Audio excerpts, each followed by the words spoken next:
My name is Ingrid Fairbanks Webb, and I'm 34 years old. 4 years ago, the night before Mother's Day, I discovered I'd been erased from my own family, removed from our WhatsApp group like a stranger, like someone who never belonged. My mother's message to my siblings was crystal clear. All my children are successful, except Ingrid. She chose to be a lowly teacher. I no longer see her as my daughter. I didn't scream. I didn't call her crying. I simply disappeared, the way she wanted me to. What my mother didn't know was that 4 years later, I'd be standing on a stage in front of 500 people, with the governor of Virginia shaking my hand, and she'd be sitting in the audience, uninvited, waiting for a moment in the spotlight that would never come. Before I tell you what happened next, please take a moment to like and subscribe, but only if this story truly speaks to you. Where are you watching from right now, and what time is it where you are? Let me start from the beginning. The night I realized I'd lost the family I thought I had, and began building the one I actually deserved. Growing up, the Fairbanks family was what people in our Virginia suburb called picture perfect. My mother, Margaret Fairbanks, retired from her position as a regional bank manager at 55, not because she needed rest, but because she'd finally secured her seat at the Westbrook Country Club. The membership alone cost more than my annual salary. She wore her Hermes scarves like armor, always draped just so over her shoulders, always in muted tones that whispered old money, even though our money was barely a generation old. My sister Victoria was the crown jewel. 38, a plastic surgeon in Richmond with a clientele that included local news anchors and politicians' wives. She posted photos of her Rolex date just casually resting on restaurant tables, her perfectly manicured nails wrapped around champagne flutes at charity galas. Every Thanksgiving, she'd update us on her latest subtle work, as if we couldn't see the tightening around her eyes, the lips that seemed fuller each year. Then there was Bradley. 40 years old, corporate lawyer in D.C., drove a Mercedes G-Wagon that he made sure to park in the most visible spot at every family gathering.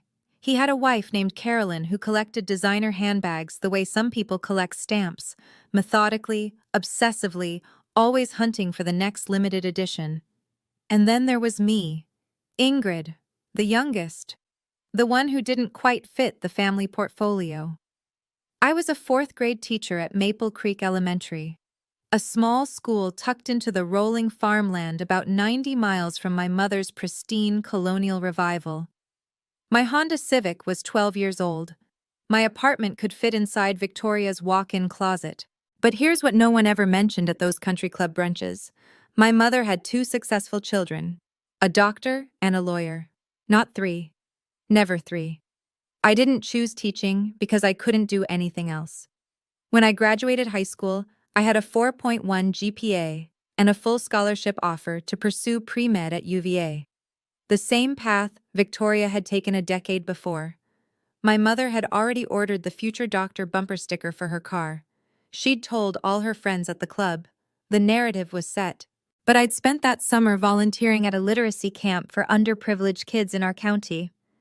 There was this boy, Marcus Jr., 8 years old, couldn't read past a first-grade level, had been told his whole life he was slow. By August, he was devouring chapter books. The day he finished Charlotte's Web on his own, he hugged me so tight I thought my ribs would crack. That was the moment I knew. I called my mother that night to tell her I was declining the pre-med scholarship. I was going to study education instead.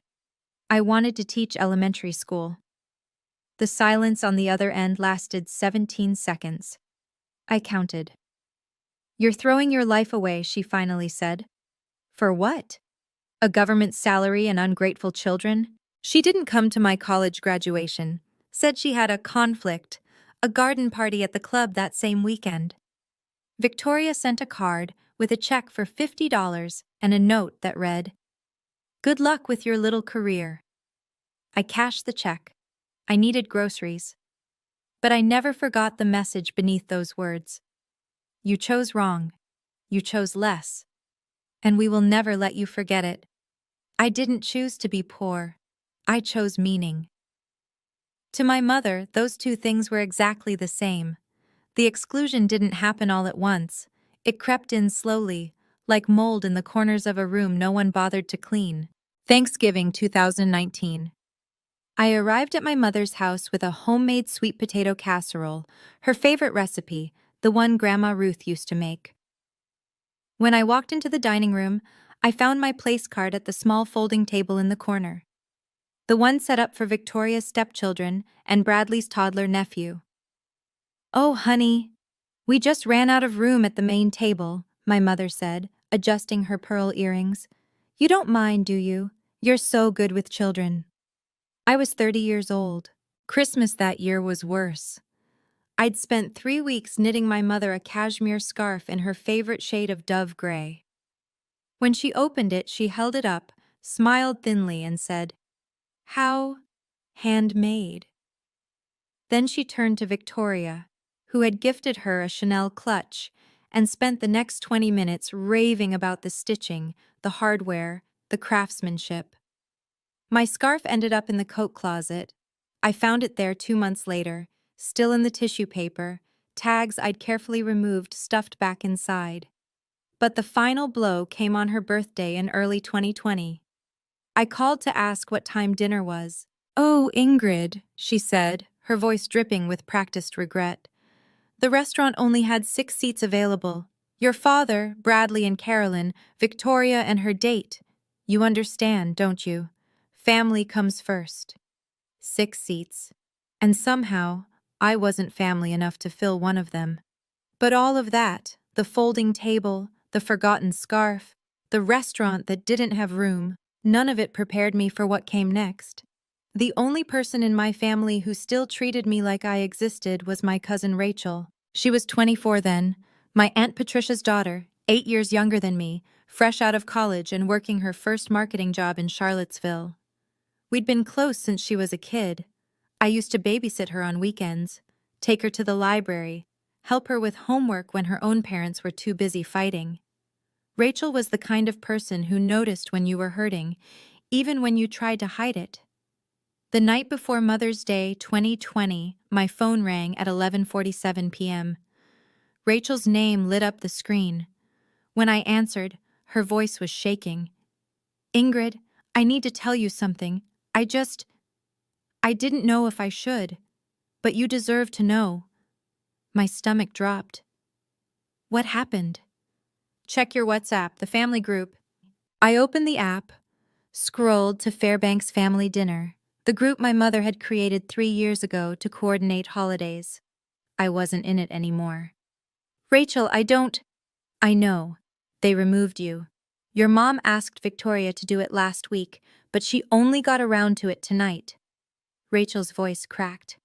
"Ingrid, I'm so sorry. I screenshot everything. I'm sending it to you now." My phone buzzed. One image, then another. I stared at the screen, at my mother's words frozen in digital ink, and something inside me went very, very quiet. "Why are you telling me this?" I whispered. "Because you're my family," Rachel said. "Even if they've decided you're not theirs." I saved those screenshots in a folder I titled Proof. I didn't know then that I'd need them. I just knew I couldn't let those words disappear. I read that screenshot 47 times that night, not because I didn't understand the words. I understood them perfectly. I read them over and over because some part of me kept searching for a loophole, a phrase that might mean something different, a context that could soften the blow. There wasn't one. The message was from my mother, posted in the family group at 8:32 p.m. Reminder, Mother's Day dinner at the Jeffersons 7 p.m. sharp. All my children will be there. All my successful children. Ingrid chose to be a lowly teacher. I no longer see her as my daughter. Please don't mention her name tomorrow. Below it, Victoria had replied with a heart emoji. Just a heart. No protest, no hesitation. Bradley's response. Understood, Mom. 2 words. That's all I was worth to my brother. 2 words and total compliance. I sat on the edge of my bed in my tiny studio apartment, phone clutched in my hands, and I didn't cry. I wanted to. God, I wanted to fall apart, to scream into a pillow, to call my mother and demand an explanation. But what would that change? She'd made her decision. She'd announced it to the family like a press release. Ingrid is no longer one of us. And everyone had agreed. I stayed awake until 2 a.m., staring at those messages, reading the timestamps, noticing that not a single person, not my father, not my aunt, not anyone, had pushed back. Rachel was the only one who'd thought to warn me. By sunrise, I'd made a decision of my own. If my mother wanted me gone, I would be gone, completely, on my own terms, but I would not forget. And I would not delete those screenshots. Some receipts you keep forever. Mother's Day morning, I woke up to silence. No calls, no texts, no awkward, "We miss you, wish you could make it," from Victoria. Nothing. For the first time in 30 years, I didn't send my mother flowers. I didn't call to wish her a happy day. I didn't drive 90 miles to sit at a corner table while she pretended I didn't exist. I made myself coffee. I graded papers. I went for a walk along the creek behind my apartment complex and watched the water catch the morning light, and I thought about my options. I could call her, confront her, demand to know why she'd said those things, why she'd cut me out, why being a teacher made me unworthy of her love. I could screenshot her message and post it online.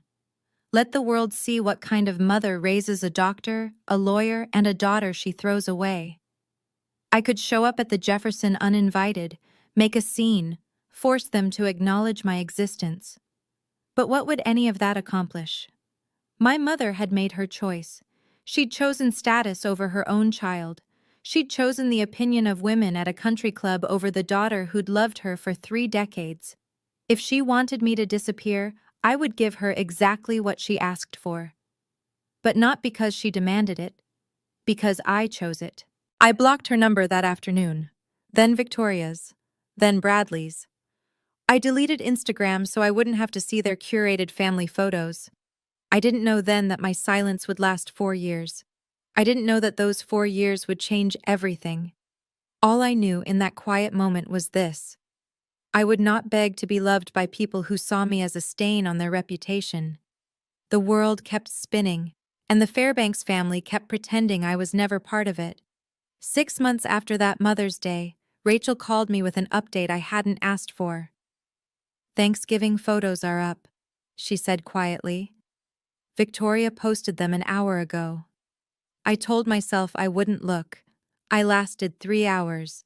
The image showed my mother at the head of her formal dining table, flanked by Victoria and Bradley, their spouses arranged perfectly behind them. Crystal stemware caught the light. A massive turkey glistened in the center. The caption read, "Grateful for my amazing family. Mom, you raised us right. 3 people, not 4. My chair wasn't even empty. They'd simply reconfigured, as if the table had always been set for 6 instead of 8. By Christmas, I'd stopped torturing myself with social media, but Rachel still called. "Your mom tells everyone you're doing volunteer work in Africa," she said. "Some kind of education nonprofit. Very prestigious. Can't come home because you're changing lives overseas." I laughed, the bitter kind that scrapes your throat. She's lying to cover up that she disowned me? She's lying so no one asks questions, so she doesn't have to admit she kicked out her own daughter for being a teacher. Rachel paused. "Ingrid, she told Mrs. Patterson at the club that you were nominated for some international teaching award. In Kenya." I hadn't left Virginia in 3 years. That's when I understood. My mother didn't hate me. She hated what my existence said about her. So she'd invented a version of me she could brag about. A humanitarian hero, conveniently unreachable. The real me?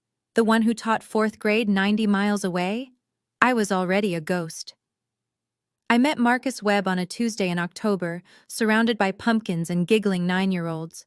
His farm, Webb Family Organics, was a local legend. 50 acres of rolling hills, heritage vegetables, a small orchard where families came every fall to pick apples and take photos against the red barn. I'd brought my fourth graders on a field trip to learn about sustainable agriculture. Marcus was waiting by the tractor when our bus pulled up. Tall, broad-shouldered, with kind eyes and soil permanently embedded under his fingernails. He shook my hand and said, "You must be Miss Fairbanks. My daughter hasn't stopped talking about you." His daughter was Lily. 5 years old, golden curls, and a smile that could melt glaciers. She was in my colleague's kindergarten class, but I'd tutored her twice a week after her mother passed away from cancer the year before. "Lily's an incredible kid," I told him. "Smart as a whip, curious about everything." Something shifted in his face. Gratitude, maybe, or recognition of a kindred spirit. "She says you're her favorite teacher in the whole school, even though you're not technically her teacher." He smiled. Her words. That field trip turned into a phone call. The phone call turned into coffee. Coffee turned into a picnic under the old oak tree on his property, where Marcus asked about my family, and I told him the truth. "I don't have one," I said. Or, "They decided they don't have me." He didn't ask for details. He didn't push. He just handed me a slice of apple pie his late wife's mother had taught him to make and said, "Family isn't always blood, Ingrid. Sometimes it's the people who show up when everyone else leaves." That was the moment I started believing him. 2 years passed like pages turning in a book I was finally writing for myself. In 2022, Marcus and I got married. Not at a country club, not with 300 guests and a 12-tier cake. We exchanged vows under the oak tree where we'd had our first real conversation, with Lily as our flower girl and a handful of friends who'd become family. I officially adopted Lily that same year. The day the paperwork came through, she handed me a crayon drawing of 3 stick figures holding hands under a yellow sun. On the bottom, in wobbly kindergarten letters, she'd written, "My mom, my dad, me." I keep that drawing in my desk at work. Some days, when the world feels heavy, I pull it out just to remember what matters. I finished my master's degree in educational leadership through night classes and summer sessions, typing papers at 11 p.m. after Lily was asleep, studying during my lunch breaks, determined to prove that ambition didn't require abandoning the students I loved. When a position opened up for assistant principal at Maple Creek Elementary, I applied. The interview panel consisted of 3 school board members, including Marcus, who recused himself from voting. I got the job anyway. Through all of it, I stayed invisible. No social media, no press releases, no proud announcements to the family that had erased me. Somewhere in Richmond, my mother was still telling people I was saving children in Africa. Somewhere in D.C., Bradley was still pretending he'd never had a second sister. Somewhere online, Victoria was posting photos of family dinners at tables that would never have a place for me. They had no idea who I'd become. And I wasn't ready to tell them. Not yet. The phone call came on a Thursday afternoon in March 2024. "Mrs. Fairbanks Webb?" The voice was formal, precise. "This is Diana Chen. Apologies, Diana Morrison. From the Virginia Department of Education. The board has reviewed your application, and I'm pleased to inform you that you've been selected as the new superintendent of schools for Clark County." I sat down on the edge of my desk, my legs suddenly uncertain. Superintendent. The position I'd applied for on a whim, never believing I'd actually be considered. Overseeing 12 schools, 4,000 students, 200 teachers. "Are you certain?" I managed. "Your track record speaks for itself. Literacy rates up 18% in 3 years. Teacher retention the highest in the region. The mentorship program you developed is being adopted statewide." A pause. "Dr. Hart specifically recommended you. She said you were the best educator she'd ever worked with." Eleanor Hart, my mentor from my first year teaching, now the state education commissioner. I hadn't spoken to her in months. The announcement hit the local papers 2 weeks later. "Local teacher rises to superintendent," a small headline in the Shenandoah Valley Voice, complete with my photo from the school district website. I didn't think anyone in my family would see it. I was wrong. Rachel called that evening, breathless. Ingrid, your sister just posted that article in the family group chat with the caption, "Isn't this our Ingrid?" My stomach tightened. What did my mother say? Nothing. She hasn't replied. But, Rachel hesitated. I was at Aunt Patricia's when it happened. Your mom called Victoria immediately. I could hear her through the phone, Ingrid. She was furious. Furious that I got the job? Furious that she didn't know. Furious that she's been telling everyone you're in Africa and now there's proof you've been here the whole time. The email arrived 3 days later. The subject line read, "From your mother." I almost deleted it unread. Almost. My dearest Ingrid, it began. I saw the wonderful news about your promotion. I always knew you had it in you. We should meet for lunch soon. I'd love to hear about everything you've accomplished. Mother's Day is coming up. It would mean so much to have the whole family together again. No apology. No acknowledgement of the 4 years of silence. No mention of the WhatsApp message that had shattered me. Just an invitation. As if nothing had happened. As if I'd simply been away on a long trip and was now welcome to return. I didn't respond. 2 weeks later, my phone rang from an unknown number. Against my better judgment, I answered. Ingrid, it's Victoria. Her voice was honeyed, warm, a tone I hadn't heard since we were children. I know it's been a while, but I wanted to reach out personally. Mom hasn't been feeling well and she's been asking about you. She really wants to see you. What's wrong with her? Just stress. You know how she gets. But she misses you, Ingrid. We all do. I called Rachel that night. Is my mother sick? Rachel snorted. She was at the spa yesterday. Posted a selfie in the eucalyptus steam room. A beat. Ingrid, they're not reaching out because they miss you. They're reaching out because you made the news. I already knew. But hearing Rachel confirm it made the truth settle into my bones. Can I ask you something? Have you ever received one of those reconciliation calls, the kind where you can hear the insincerity dripping through the phone? If you know exactly what I'm talking about, comment yes below. And if you want to know what I did next, keep watching. Because what happened at that award ceremony? Even I didn't see it coming. I wish I could tell you I was strong every single day, that I never wavered, never questioned, never lay awake at 3 a.m. wondering if I was the villain in my own story. But that wouldn't be the truth. The doubts crept in slowly after that phone call from Victoria. At work, colleagues kept congratulating me. The superintendent announcement had spread through the county like wildfire. Everyone wanted to shake my hand, ask about my plans, share how proud they were. And then came the questions I dreaded. Your parents must be over the moon, my assistant principal said one morning, beaming. I bet your mom is bragging to everyone at church. I smiled, nodded, changed the subject. That night, I sat at the kitchen table while Marcus washed dishes and Lily did her homework at the counter.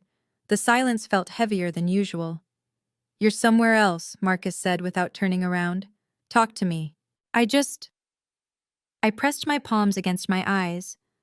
Victoria called, said Mom's been asking about me, that she misses me. I looked up at him. What if I'm wrong, Marcus? What if I've been too harsh? She's still my mother. Maybe I should have... Should have what? He dried his hands, turned to face me. Called her back? Gone to dinner? Pretended the last 4 years didn't happen? I don't know. My voice cracked. I just keep thinking, everyone forgives family, right? That's what you're supposed to do. What if I'm the bad guy here? Marcus didn't answer immediately. Instead, he walked to the office, disappeared for a moment, and returned with his laptop. I want to show you something, he said. Something I've been saving for a moment exactly like this. Marcus set the laptop on the table and opened a folder labeled Ingrid, Do Not Delete. Inside were files I'd almost forgotten existed. The first, a screenshot of my mother's WhatsApp message, the one Rachel had sent me 4 years ago. The timestamp glowed in the corner, May 9th, 2020, 8:32 p.m. The words hadn't changed. I no longer see her as my daughter.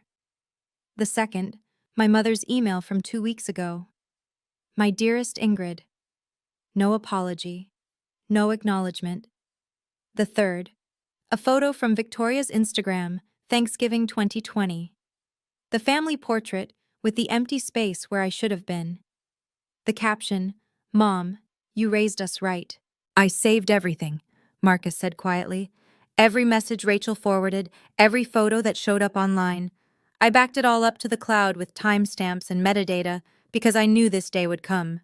He sat across from me. "I knew there'd be a moment when you'd forget why you walked away, when you'd start wondering if you were the one who failed." I stared at the screen, at the evidence of my own erasure, and felt something shift inside me. "You didn't fail," Marcus continued. "You survived. You built a life. You became someone, not despite them, but without them." He reached across the table and took my hand. "You don't owe forgiveness to people who never asked for it. You only owe yourself the truth." I closed the laptop slowly. "Rachel sent you something else," I said. "What is it?" Marcus hesitated. "Are you sure you want to see?" I nodded. He pulled up one more screenshot, a new message from the family group chat, dated just yesterday. And when I read it, everything became clear. The screenshot was from the Fairbanks family group chat, the one I'd been removed from 4 years ago. My mother's message glowed on the screen, dated the day before. "Wonderful news. Ingrid is being honored at the State Teacher of the Year ceremony next month. It will be televised. I've already confirmed our attendance. We'll arrive early, sit in the family section, and join her on stage for photos. Victoria, wear your red Valentino. Bradley, bring Carolyn. This is an opportunity to show everyone that the Fairbanks family stands together." Victoria's response: "Already picked out my dress. Should I bring flowers?" Bradley: "I'll clear my schedule. Good PR move." Not a single person had asked if I wanted them there. Not a single message mentioned reconciliation, an apology, or even a private conversation before showing up at the biggest moment of my career. "They're planning to hijack your ceremony," Marcus said, his voice tight with controlled anger. "Walk in like nothing happened. Pose for cameras. Take credit." I read the messages again, slower this time. My mother's words echoed in my head. This is an opportunity. Not "I miss my daughter." Not "I was wrong." An opportunity to fix her reputation, to reclaim the narrative, to stand beside me in my moment of triumph and pretend she'd been there all along. "They don't want me back," I said, the realization settling cold and final in my chest. "They want the version of me they can show off." Marcus nodded. "So what are you going to do?" I looked at the screenshot one last time, at my mother's careful orchestration, my siblings' eager compliance, the complete absence of anything resembling remorse. "I'm going to let them come," I said quietly, "and then I'm going to tell the truth." We gathered around the kitchen table that night, Marcus, Rachel on video call, and me, like generals planning a campaign. "You could uninvite them," Rachel suggested. "Call security, have them removed if they try to enter." "Then I'm the villain," I said. "The ungrateful daughter who barred her own mother from her award ceremony. That's the story they'll tell everyone." "So what's the alternative?" Marcus asked. "Let them waltz in and pretend they've been supporting you this whole time?" I'd been thinking about this for hours, running scenarios, weighing options. "No," I said finally. "I let them come. I don't cause a scene beforehand. I don't warn them or confront them." I took a breath. "And then, when I give my acceptance speech, in front of 500 educators, television cameras, and the governor of Virginia, I thank my family." Rachel's face on the screen went still. "Ingrid." "I thank my family," I repeated. "My husband Marcus, who believed in me when no one else did. My daughter Lily, who taught me what unconditional love looks like. And that's it. That's the whole list." Silence hung in the air. "You're not going to mention them at all," Marcus said slowly. "Why would I? They're not my family. They made that clear 4 years ago." I pulled up the screenshot of my mother's WhatsApp message on my phone. I don't need to expose them. I don't need to read this out loud. I just need to not include them. The absence will speak for itself. And if your mother tries to come on stage anyway? Rachel asked. I smiled, the first real smile I'd felt in days. Then I'll remind her, very politely, that I'm simply honoring the boundaries she set. She said I wasn't her daughter anymore.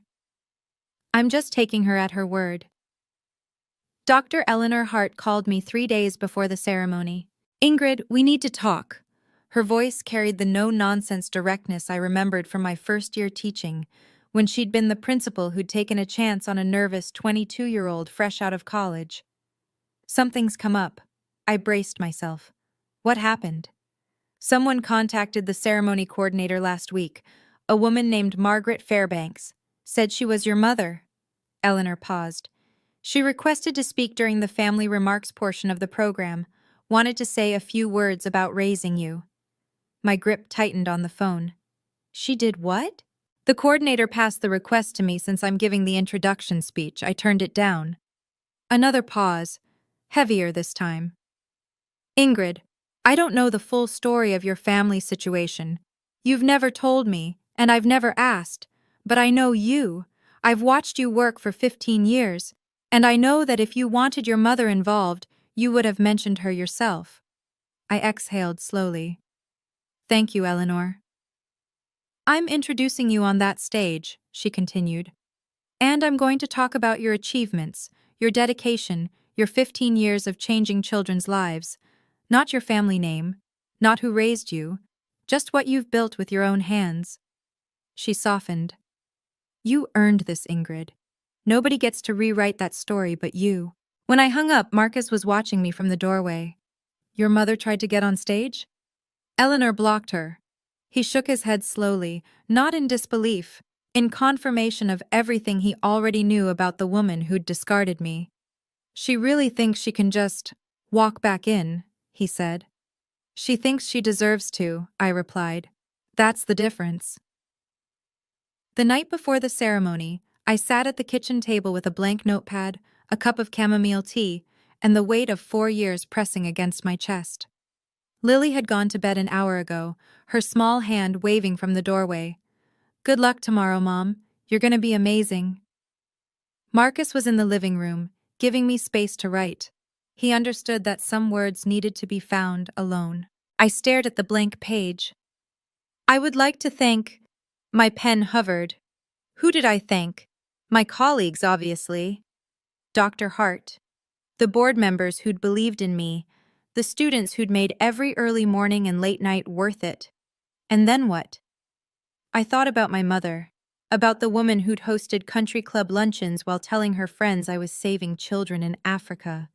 Who'd erased me from family photos like airbrushing out a blemish. Who was, at this very moment, probably laying out her outfit, practicing her proud mother's smile, rehearsing whatever speech Eleanor had already denied her. I started writing. I want to thank my family. The family I chose, and the family that chose me back. My husband Marcus, who saw me when I was invisible. My daughter Lily, who taught me that love isn't something you earn. It's something you give freely. I put down the pen. That was enough. That was everything. No mention of the Fairbanks name. No acknowledgement of the people who'd announced my exile in a group chat. Just the truth. The family in my speech was the family that had actually shown up. Done? Marcus asked from the doorway. Done, I said. Tomorrow I would stand in front of 500 people. And for the first time in 4 years, I would let my silence speak. The Virginia state capitol had never looked more imposing. I'd seen photos of the building my whole life. Thomas Jefferson's neoclassical design, the white columns, the dome that seemed to touch the sky. But standing at the entrance in my navy blue dress, Marcus on my arm, and Lily holding my hand, I felt like I was walking into history. The ceremony was being held in the House chamber. 500 chairs arranged in precise rows, each one filled with educators from every corner of the state. Principals, teachers, school board members, superintendents like me who'd spent their careers in classrooms before ascending to offices, and cameras. 3 news crews, including a live feed to the Department of Education's website. I signed in at the registration table. A volunteer handed me my badge. Ingrid Fairbanks Webb, 2024 Virginia State Teacher of the Year. Congratulations, she said warmly. Your family must be so proud. I smiled. They are. We took our seats in the front row, reserved for honorees and their immediate families. Lily sat between Marcus and me, her legs swinging beneath her chair, too short to reach the floor. She wore the dress we'd picked out together, soft yellow with tiny embroidered daisies. Mom, she whispered, tugging my sleeve. Is that your name up there? I looked up. A massive banner stretched across the stage. Virginia State Teacher of the Year, 2024, Ingrid Fairbanks Webb. My name, 50 feet wide, impossible to ignore. I squeezed Lily's hand. Yeah, sweetheart, that's my name. Behind me, I could feel eyes on my back, the prickling sensation of being watched. I didn't turn around. I didn't need to. I already knew who was sitting in the second row, uninvited and undeterred, waiting for a spotlight that would never shine on them. I heard them before I saw them.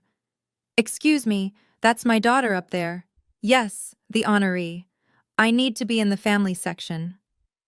My mother's voice carried across the chamber with practiced authority, the same tone she used to command waiters, silence dissent at dinner parties, convince strangers she belonged wherever she stood. I kept my eyes forward. Breathe. Just breathe. From my peripheral vision, I watched them arrive like a delegation. My mother in cream Chanel, pearls at her throat. Victoria in that red Valentino dress she'd mentioned, cinched waist, dramatic neckline, camera ready. Bradley in Tom Ford charcoal, his wife Carolyn trailing behind in Oscar de la Renta. They swept into the second row directly behind us, and I heard my mother stage whisper to the woman beside her, I'm Margaret Fairbanks, Ingrid's mother. I raised that girl from the day she was born. Everything she is, she owes to me. The woman nodded politely, glancing at the banner, then back at my mother. Victoria leaned forward, close enough that I could smell her perfume. Ingrid, you look well. I didn't turn around, didn't acknowledge her. A hand touched my shoulder. Aren't you going to say hello to your family? Bradley's voice, casual, entitled. I turned my head just slightly, not enough to face them, just enough to be heard. My family is sitting right next to me. Then I turned back to the stage, Lily's small hand warm in mine. Want to know what happened when I gave my speech? When my mother heard me thank everyone in my life, except her? I promise you, you won't guess her reaction. If you're still with me, tap that like button, and stay. The next 3 minutes are the reason I'm telling you this story. Dr. Eleanor Hart walked to the podium with the same quiet authority she'd carried into every classroom, every board meeting, every difficult conversation for the past 3 decades. She adjusted the microphone, surveyed the room, and began. In 15 years of working in Virginia's education system, I've had the privilege of meeting thousands of extraordinary teachers. But today, I want to tell you about one who stands apart. I felt my mother shift in her seat behind me, adjusting her pearls, preparing her proud expression for the cameras. Ingrid Fairbanks Webb started her career in a rural elementary school with 23 students, limited resources, and unlimited determination. Eleanor's voice was steady, warm. In her first year alone, she raised reading levels by an average of 2 grade levels per student. Not through magic, through showing up, every single day. She paused, letting the words settle. Ingrid didn't come from a background that made her path easy. She didn't have connections or privilege handed to her on a silver platter. A slight emphasis on those words. Was I imagining it? She built everything herself. Her master's degree while teaching full-time. Her mentorship program that's now being adopted in 37 counties across the state. Her family, my breath caught. which I have the honor of introducing now. Her husband Marcus, who has served on the Clark County School Board for 6 years, and her daughter Lily, who told me backstage that her mom is the best teacher in the whole wide world. The camera panned to Marcus and Lily, not to my mother, not to Victoria in her red dress, to the family that mattered. Behind me, I heard a sharp intake of breath, the creak of a chair as someone gripped the armrest too tight. Eleanor smiled. Please welcome your 2024 Virginia State Teacher of the Year, Ingrid Fairbanks Webb. I walked to the podium on legs that felt steadier than I expected. 500 faces looked up at me. Cameras recorded every breath. And in the second row, 4 people in designer clothes waited for the acknowledgement they believed they deserved. Thank you, Dr. Hart, I began. And thank you to the Virginia Department of Education, the Governor's Office, and everyone who made today possible. I looked out at the audience, the real audience. Teachers who spent their weekends grading papers, principals who stayed late to counsel struggling students, educators who had chosen this life not for money or status, but because they believed in the power of a child's potential. When I started teaching 15 years ago, I didn't know if I'd last a semester. The hours were long, the pay was modest, and some people, I paused, choosing my words carefully, questioned whether it was a path worth taking. Silence, the kind that vibrates. But here's what I learned. Teaching isn't about proving anything to anyone. It's about showing up for the kids who need you, even when no one else does, especially when no one else does. I took a breath. Which brings me to my thank yous. To my colleagues at Maple Creek Elementary, you are my village. To Dr. Hart, who saw something in me when I was just a nervous 22-year-old with a dream. I owe you more than words can say. I turned toward the front row. And to my family. I smiled at Marcus, at Lily. My husband Marcus, who believed in me when I'd stopped believing in myself. My daughter Lily, who reminds me every single day what unconditional love looks like. I stopped. That was the list. Behind me, someone in the second row stood up. Ingrid. My mother's voice. I didn't turn around. Ingrid, sweetheart, surely you didn't forget your own mother. Margaret's voice rang through the chamber, her tone halfway between wounded and commanding, the kind of voice designed to make everyone in the room sympathize with her, the neglected mother overlooked by her ungrateful child. I heard movement behind me, heels clicking against marble. She was walking toward the stage. 500 heads turned, cameras swiveled. The moment stretched like taffy, sticky and inescapable.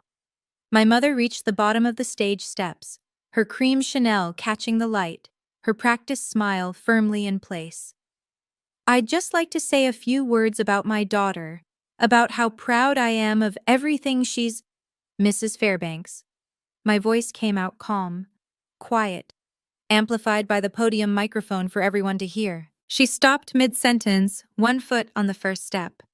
Thank you for attending, I said, meeting her eyes for the first time in 4 years.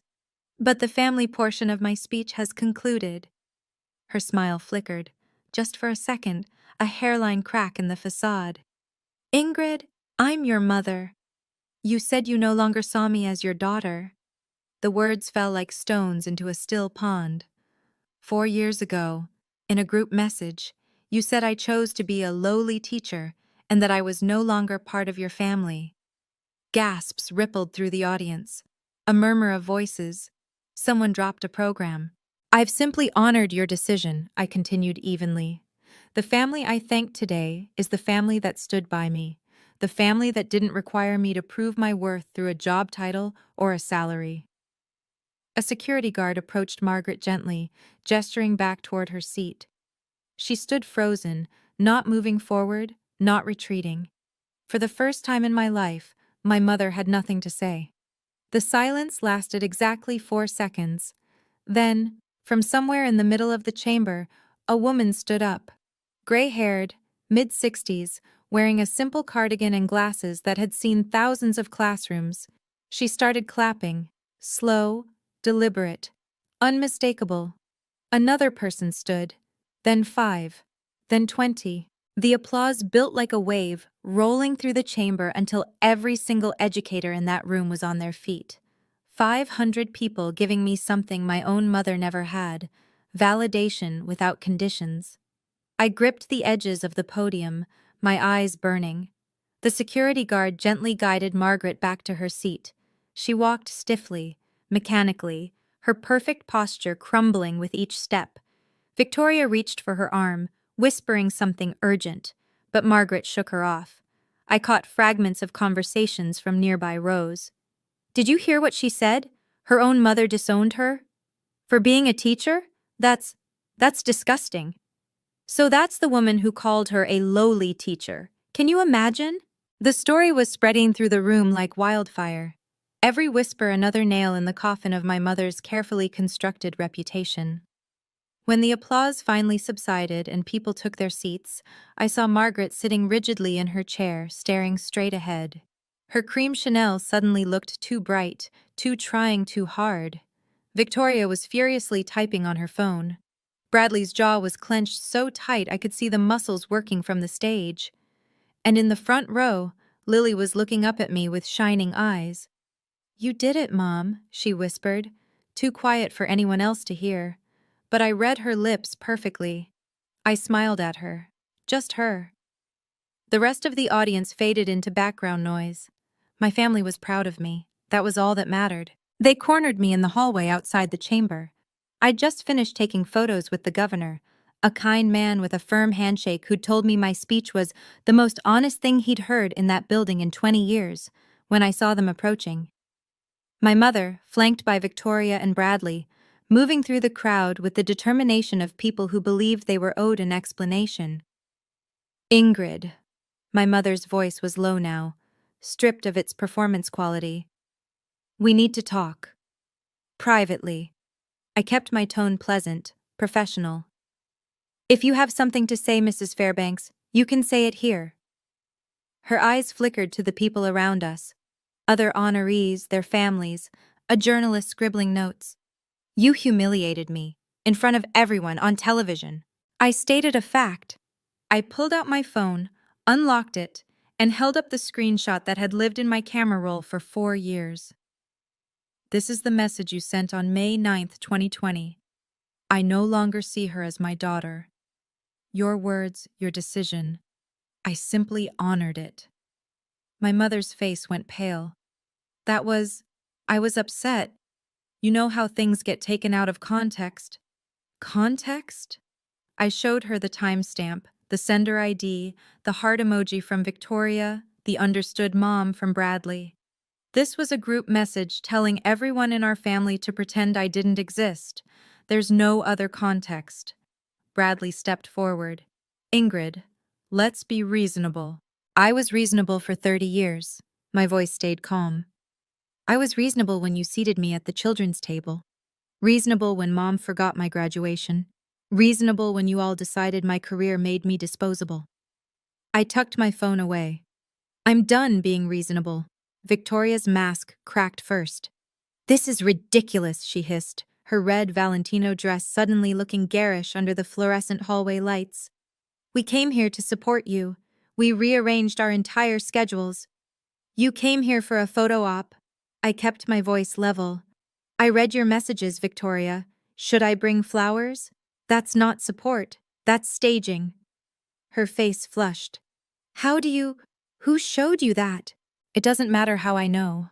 It matters that you all plan to show up at my ceremony, sit in my family section, and take credit for a success you spent 4 years ignoring." Bradley tried a different approach. His lawyer voice, calm, reasonable, the tone he used to negotiate settlements. "Ingrid, think about this from a PR perspective. The video's going viral. People are calling Mom what she is. You're making this worse for everyone, for the family name. I haven't had that name in 2 years." I held up my hand, showing the simple gold band Marcus had placed there. "I'm a Webb now. And funny thing about family names, they only mean something if the family behind them is real." Victoria stepped closer, her voice dropping to a fierce whisper. "You think you're better than us, don't you? Just because you got some award? No. I met her eyes. I think I'm exactly what I've always been. A teacher. The same teacher you called lowly. The same teacher Mom was embarrassed to mention at her country club. I turned to look at all three of them. I didn't become better than you. You decided I wasn't good enough and I stopped trying to change your minds. Behind me, I heard Marcus's steady footsteps. Lily's small hand found mine. Ready to go home? He asked. More than ready. I turned to face my mother one last time. She looked smaller somehow. The cream Chanel hung differently now. The pearls seemed less polished. 4 years of careful reputation building, undone in 3 minutes on a stage she'd never been invited to share. Mrs. Fairbanks, I said quietly, quiet enough that only she could hear. 4 years ago, you made a choice. You chose your image over your daughter. You chose the opinions of women at a country club over a child who loved you. Her lip trembled. The first crack in her armor I'd ever seen. I could hate you for that, I continued. I spent a lot of nights thinking I should. But here's what I realized. Hating you would mean you still controlled my life. And you don't. Not anymore. Ingrid, I'm not asking you to apologize. I don't need your apology to be happy. I've been happy for 2 years without it. I took a breath. But I want you to understand something. I'm not doing this to punish you. I'm doing this because I finally learned the difference between forgiveness and self-respect. I turned to Victoria. You asked if I think I'm better than you. I don't. I just think I deserve to be loved without conditions. And I found that somewhere else. To Bradley. You were worried about the family name, but names are just words. Family is showing up. You didn't show up for 4 years. You don't get to start now. I stepped back, Marcus's hand warm on my lower back, Lily pressed against my side. Goodbye, Mrs. Fairbanks. Victoria, Bradley. I nodded once. I hope you find whatever it is you're looking for, but you won't find it with me. We walked out the doors without looking back. The fallout didn't happen overnight. It crept in slowly, like water through foundation cracks. Rachel called me a month after the ceremony with updates I hadn't asked for, but somehow needed to hear. Your mom resigned from the country club social committee, she said. Said she needed to focus on family matters. But everyone knows the real reason. Women were asking her questions she couldn't answer. About you, about the speech, about what kind of mother disowns a daughter for being a teacher. I stirred my coffee, watching the cream swirl. And Victoria?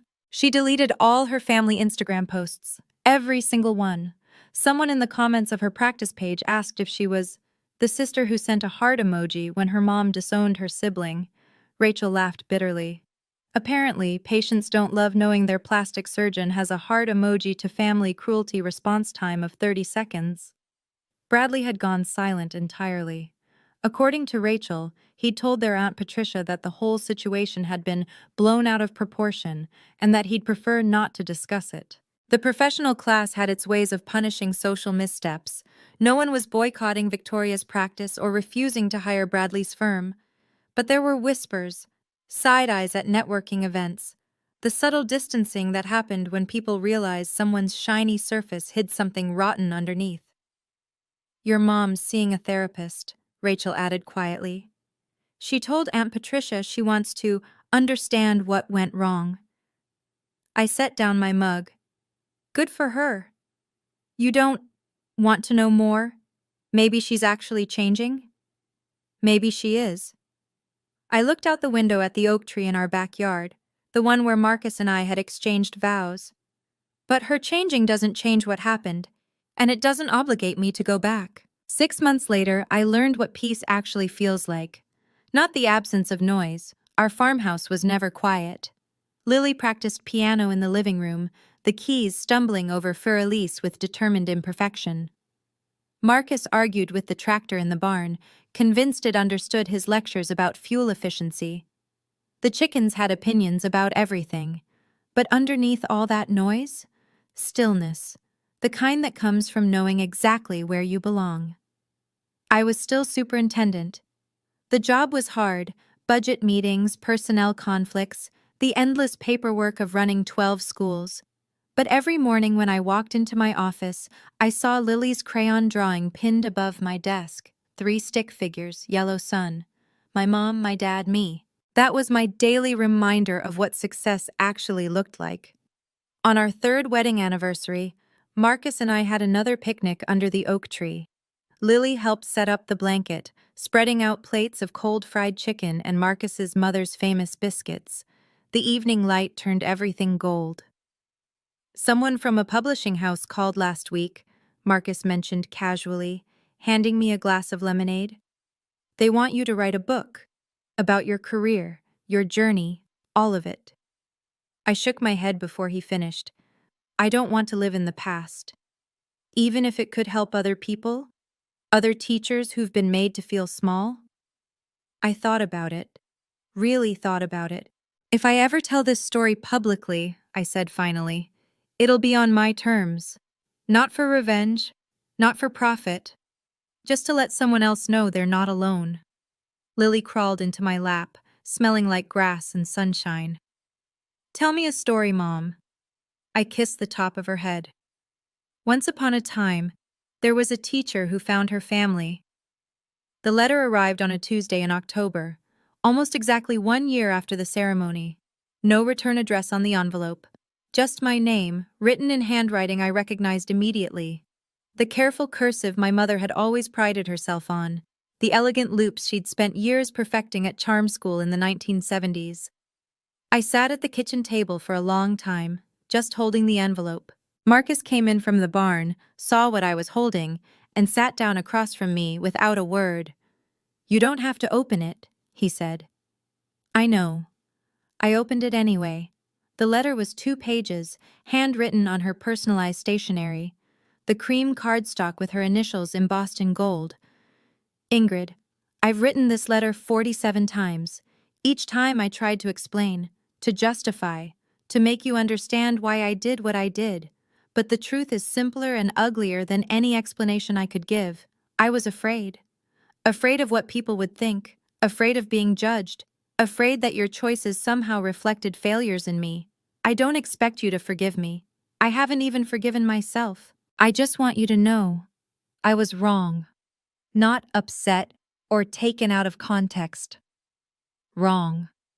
And I'm sorry for every day you spent believing you weren't enough. You don't owe me a response. You don't owe me anything. But if you ever want to talk, not reconcile, just talk, I'll be here. Your mother, even if that word doesn't mean to you what it should. I read it twice. Then I folded it carefully and put it in the kitchen drawer. What are you going to do? Marcus asked. I don't know. I looked out at the oak tree, its leaves turning amber in the autumn light. But for the first time, I think I don't need to know yet. You know what kept me awake for months after all of this? Not anger, not even sadness. It was one question. Why? Why would a mother erase her own child? What kind of person looks at their daughter and sees a liability? I spent a lot of time reading about this, talking to a therapist friend, trying to understand not to forgive, but to stop carrying the weight of confusion. Here's what I learned about people like my mother.